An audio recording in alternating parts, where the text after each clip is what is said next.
tayo ng bundok.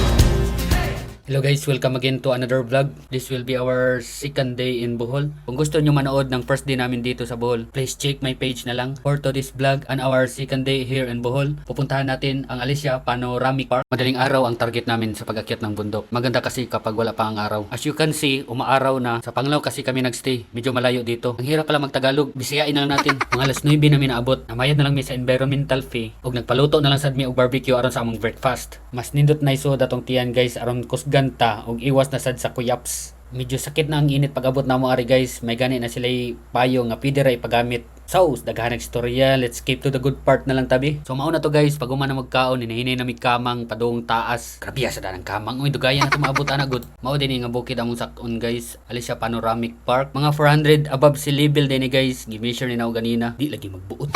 So, ari may nga side pasaka nya pakanaog. Ari na sa diri nga side sa pikas. Are you ready guys? No retreat, no surrender ah. Okay man, balik na lang tayo. Nya ako dito po silog daw niya ba?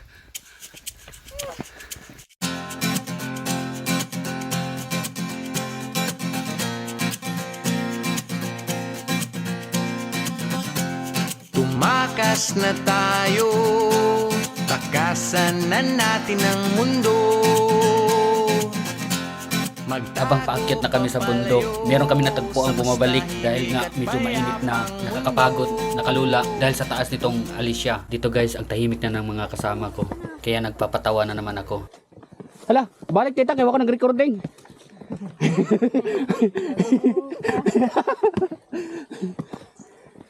Okay pa sa alright.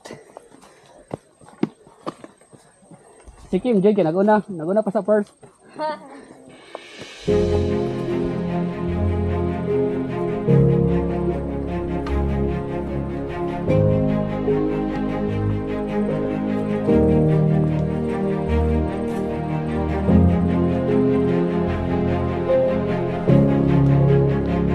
Ito guys, nagpapahinga naman kami.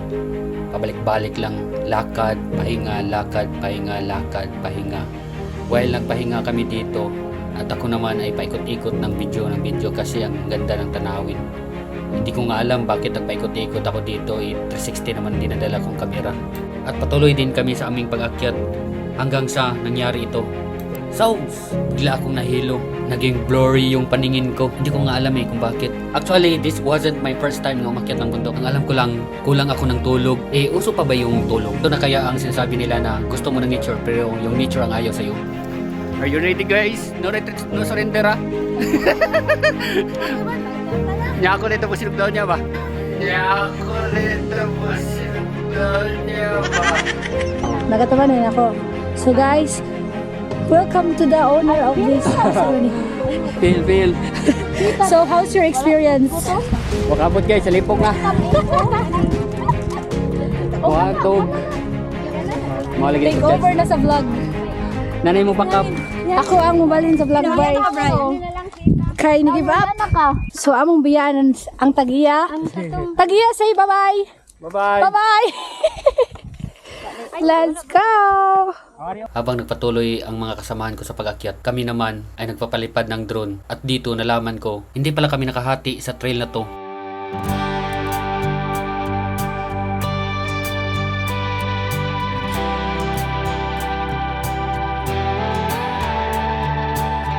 I thought this life would be easy, a wide open road with the radio on,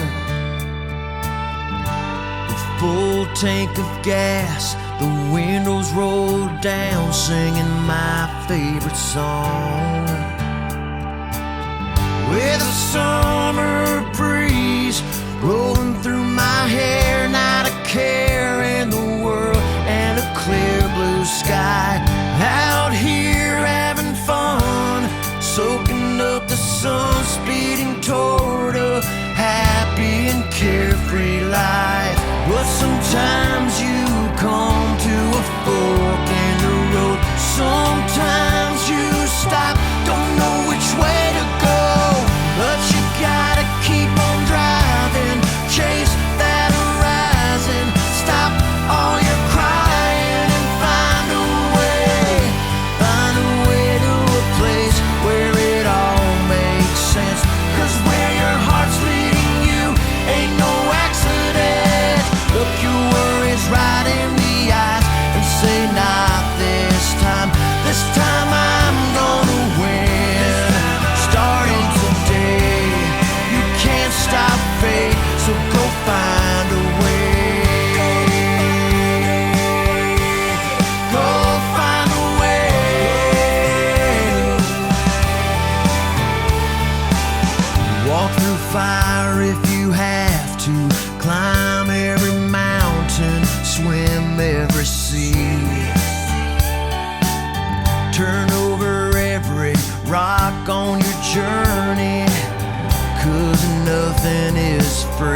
do anything just to keep you down.